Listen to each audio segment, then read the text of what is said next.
Good morning, everyone. June 5th, 3 short weeks ago, Los Angeles was calm. Angelenos were going about work, school, and families were preparing for graduation events. The next day, the federal government decided to disrupt our city and began a series of immigration raids, arresting hundreds of people, many for dubious reasons, beginning what I will call an all-out assault on Los Angeles.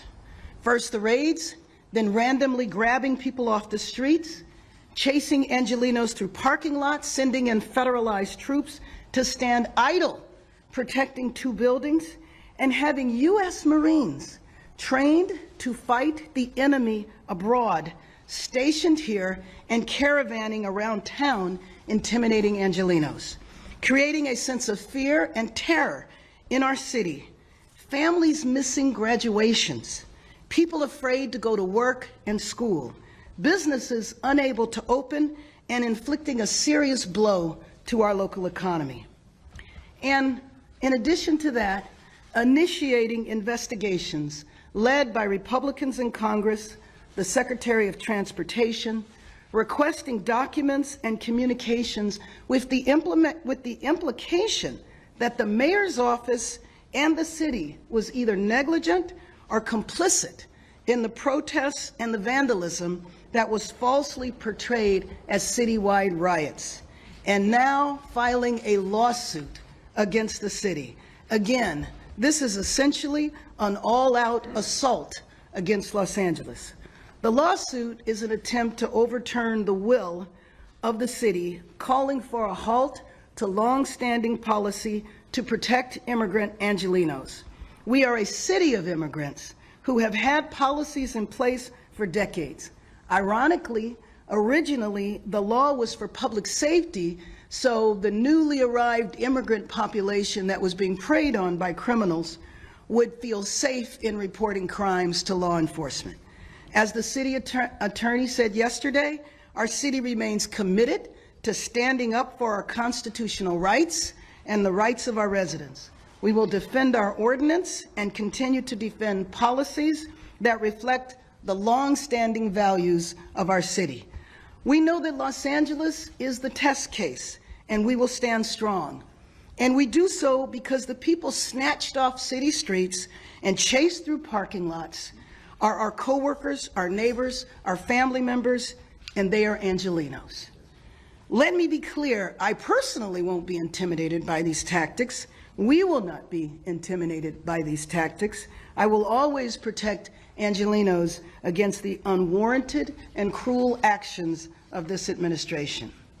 We know, as I said before, that our city is being used as a test case for an extremist agenda, but LA will stand strong and we will stand together. We are a city of diversity, of labor, of business, of faith, of community, of creativity, of success. We are a proud American city, and we will stand united. With that, let me introduce Ernesto Medrano, Executive Secretary of the Los Angeles and Orange County Building Trades. Thank you, Madam Mayor. Good morning, everyone. We represent over 160,000 hardworking construction workers across Southern California. The hardworking people that get up before dawn to build this city. Today, I am here because our members and job sites have been turned into targets. Not because of wrongdoing, but because of assumptions, because of profiling, because of fear. What's happening right now goes beyond politics. It cuts into the foundation of fairness, due process, and respect for work. We cannot stay silent about it. The trades include people from all walks of life, those who vote red, those who vote blue, and some of whom may not even vote at all. But at the end of the day, in the labor movement, we believe in something bigger, and that is solidarity. Brotherhood, sisterhood. We protect each other, we fight for each other. And right now, our members, their families, and our workplaces are being targeted. Last week, we saw ICE agents show up at a public works job site. These are union job sites, city-funded job sites. These are places where Los Angeles is being rebuilt, the streets, their sidewalks, and other types of infrastructure. These workers were profiled simply because of how they look and where they work. That is not law enforcement, that is intimidation. When ICE storms in without cause, it sends a chilling message to every worker, documented or not, U.S. citizen also, that your rights don't matter, what it says. But they do matter. Their rights do matter. Due process does matter. And the Constitution does matter. No one should be assumed guilty just because they're brown and wearing a hard hat. This lawsuit is a political stunt disguised as public safety. But the real consequence is fear. Fear that keeps workers from showing up, that delays public projects, that weakens our economy. Even Republican state lawmakers here in California have called for a change in tactics. They know that indiscriminate raids hurt communities and do nothing actually to make us any safer. This isn't about being red or being blue. This is about standing up for the people that make the city move. People who believe in a fair shot, a fair wage, and a fair day's work without fear. Thank you.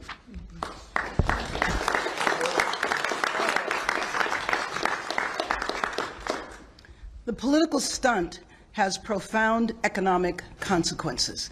There are entire sectors of our economy that are dependent on immigrant labor. I want to introduce Frederick Nielsen, the principal with Steinberg and Hart. Good morning, everyone. Thank you, Mayor.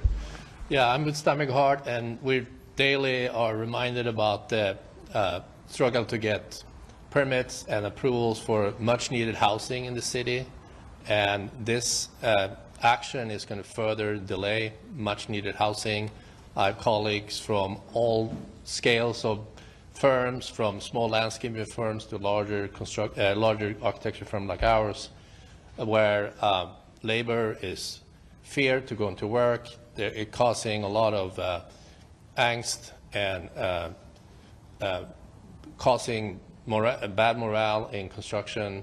And we just need to stop this, and we have go on with much needed housing in the city. Thank you.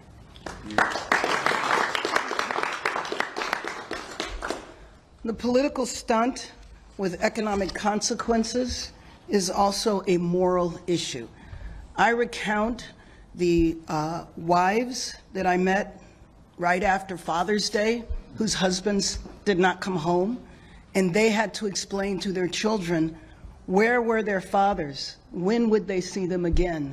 This inflicts lifelong trauma on the children. I'd like to introduce Reverend Zachary Hoover with LA Voice. Good morning, everyone. Thank you, Mayor Bass, for the opportunity to stand together strong for the city that we all love. I love Los Angeles, raising my son here, happy to do so.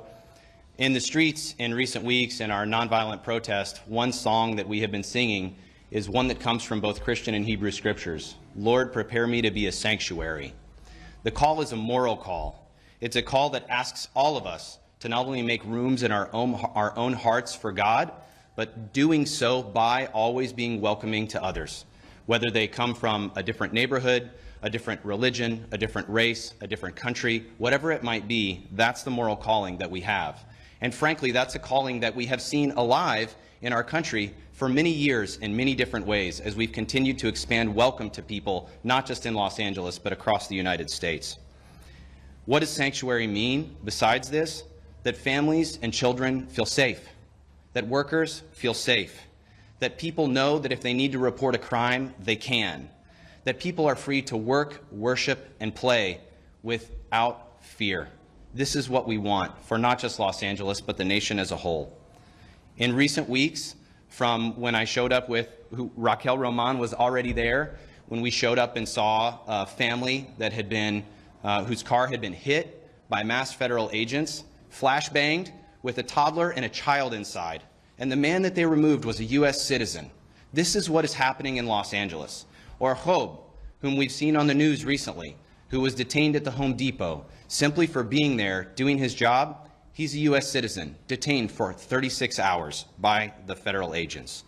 or the countless other stories we've heard. One of our member congregations, we have 100 member congregations we work with across the county. One of them has 14 families that have a family member, a long-term resident of this country, a worker, a churchgoer who have been detained, and those families are struggling. There's a 4-year-old who keeps asking, "Where's my daddy?" And they cannot explain to him where his father is.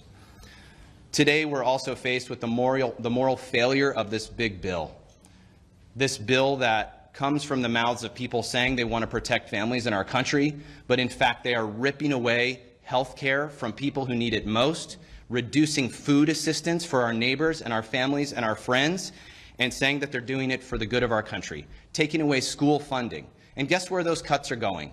To bring federal agents into Los Angeles to tear our families apart. So miss me with the "I'm protecting families" thing. That's not what's happening here.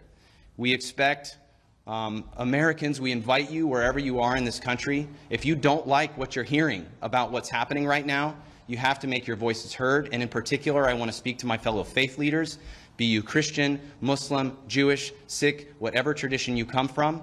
We need you to stand up and talk about what's going on. Tell the truth about what's happening in our country right now.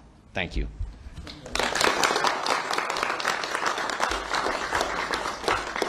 The political stunt with economic consequences challenges the moral values of this nation, but not the values of Los Angeles, because we will stand strong.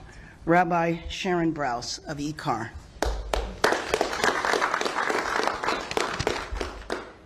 Good morning, folks, and thank you so much to Mayor Bass for your leadership in this moment. We are here today not only as elected officials and faith leaders and community leaders, but also as neighbors, as friends, and as human beings. In the book of Genesis, we read of the ancient cities of Sodom and Gomorrah. Now, contrary to common misinterpretation, the sin of Sodom was not some kind of sexual deviance. Sodom and Gomorrah, our rabbis tell us, were abundant in natural resources.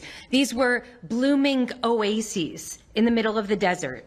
But that natural abundance fueled a spirit of scarcity among the city's inhabitants, who sought to safeguard their riches. And so what did they do? They forcibly removed foreigners from the land. They sealed off their borders. No one would deprive them of what was rightfully theirs. In Sodom and Gomorrah, the people's worst inclinations were propped up by a legal system that made a mockery of justice. Lawmakers passed zero-tolerance policies that meted out torture to anyone who offered sanctuary to a struggling neighbor. This was a cynical effort to quash human goodness and to fuel a culture of distrust, betrayal, and callousness. And it is as old as the Hebrew Bible. These past few weeks, we have witnessed these same behaviors here in our city, in our homes, in our workplaces, in our churches, in our graduation ceremonies. People are afraid to go to work. Children fear that their parents might not come home. The harshness, the physical and the emotional violence inflicted in these raids and detentions shocks the conscience. We will not stand back and watch as our families and our neighborhoods and our city and our country is torn apart. Here in Los Angeles, we will always choose to respond to cruelty and callousness with courage, to respond to hatred with love. We will not stay silent in the face of this outrage. We will continue to stand in moral protest against a system that treats human beings as disposable, as political props. There is no righteousness in laws and policies that break families and shatter lives. We will not become Sodom. Instead, we will continue to be a city that shelters and protects and uplifts, a city that remembers that the measure of our humanity is how we treat those who are most vulnerable. Today, we hear the cry, and we will rise with courage, and we will continue to protect one another with love. Thank you so much.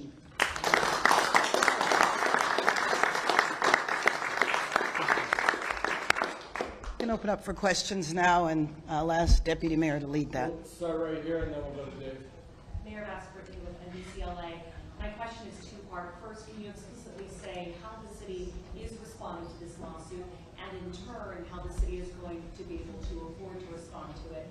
Last week, the city council did announce that we're in a fiscal emergency. That's There's right. a lot of debt. That's right. The Trump administration threatened to pull a lot of Yeah. money during the Palisades fire.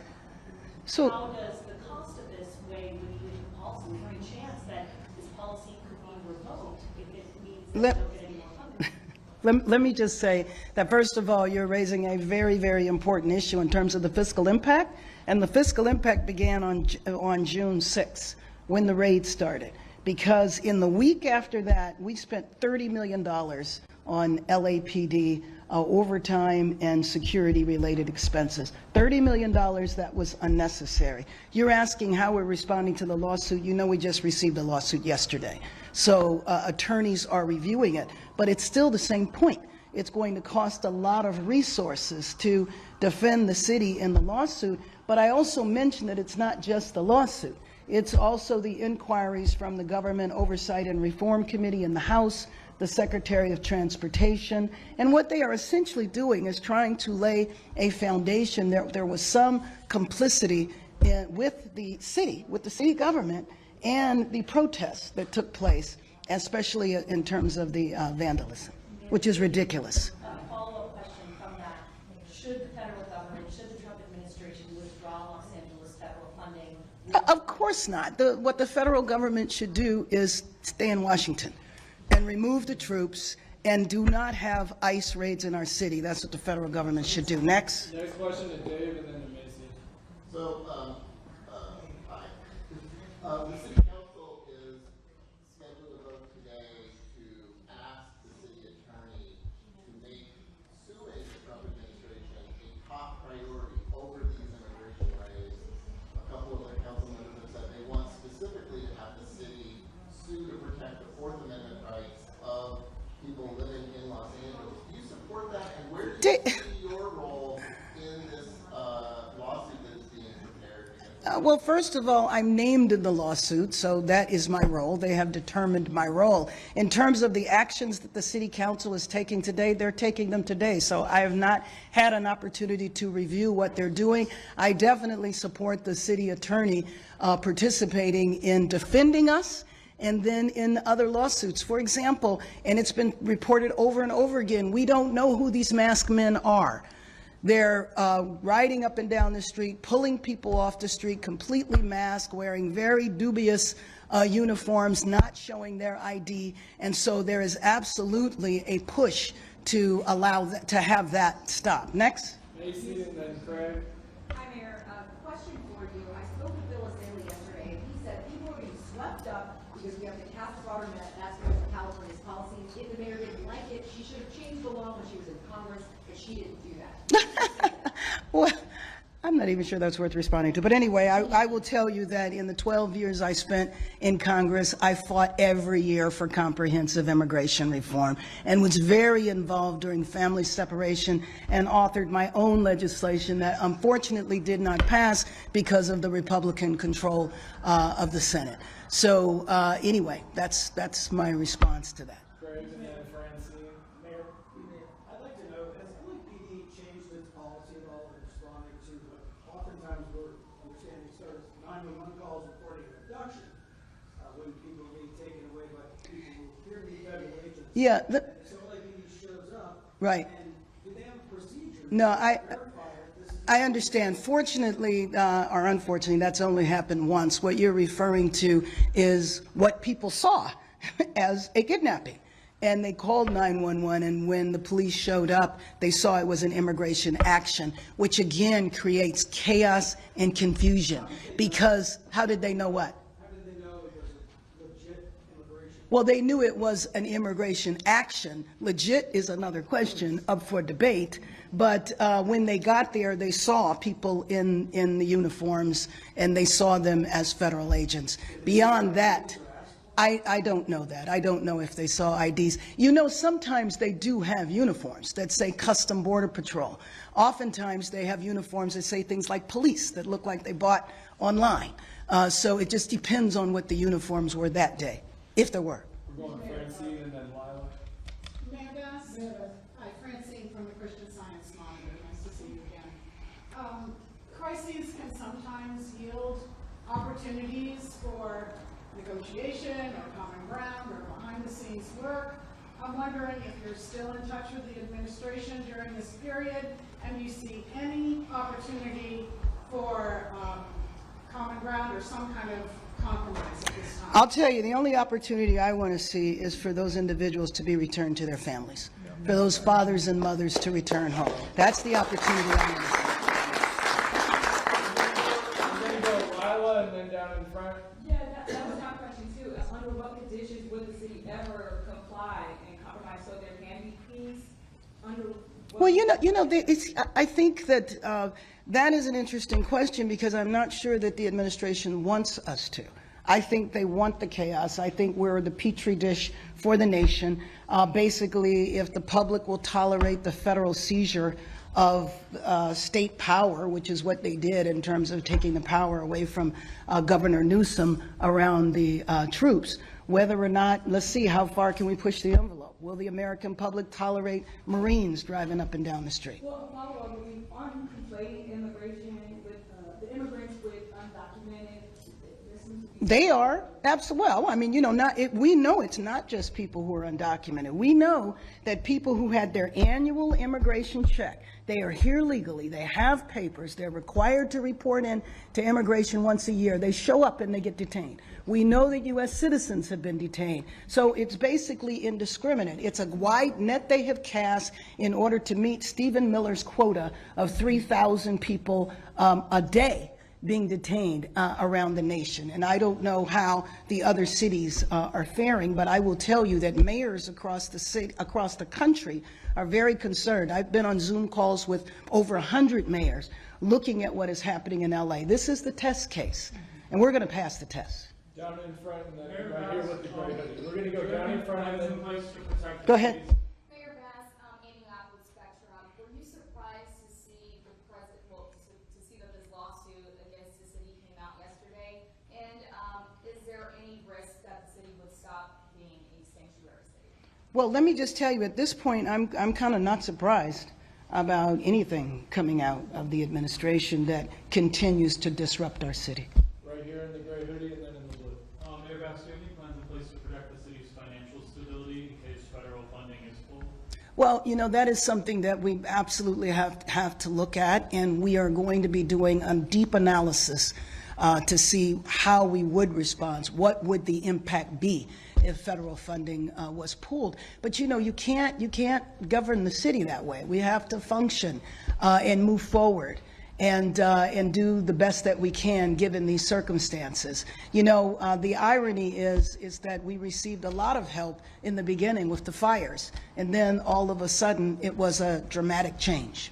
Right here in the blue. And then last question.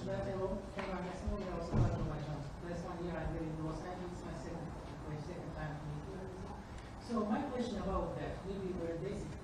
Federal government claimed that the right against immigrants, but the government of the state tried to protect the rights of the immigrants. And have they any maybe usual point to solve this problem in general? It's my first question. Well, I'll just say I'm not sure they want it solved. There has to be two parties. We would like it to be solved. We would like for the ICE raids to stop. We would like for the array of federal officials or civilians dressed as federal officials to go home. And my second question, two times I tried in this downtown LA cover the operation of ICE in the street. So, but they didn't give me permission. Is it possible because the street, the downtown LA belong to our administration, but the ICE didn't give the journalists to cover the operation? I don't know who are you referring to didn't give you permission? The people doing the raid? No, the ICE service. Right. They didn't give us permission to cover the Well, they probably don't want it to be covered because they don't want it to be seen. I can't answer for why ICE did what they did or didn't do, but it would make sense to me. I think that they're trying to masquerade this whole situation. And remember now, this started talking about hardened criminals, drug dealers, gang members, and I'm just hard-pressed to see the lady who wasn't even 5 feet tall, the isolated street vendor who was selling fruit, as a dangerous criminal. you know, are the parents who were trying to attend graduation, or the day laborers at Home Depot being chased through parking lots. And by the way, when the secretary did her press conference where Senator Padilla was disrespected and thrown to the floor, she did a slideshow of the hardened criminals, and there were 4. We know that the vast majority of people that have been detained and arrested have no criminal history at all. You're welcome. Thank you, Mayor Bass. My question is 2 parts. Would you be willing to have a sit-down meeting with ICE or DHS? And because Hogan says that they wouldn't be sending ICE out into the communities if you were handing criminal illegals over at jails, is there a deal to be made? I don't know if there's a deal to be made. Like I told you, the deal that needs to be made is for them to go home. Thank you.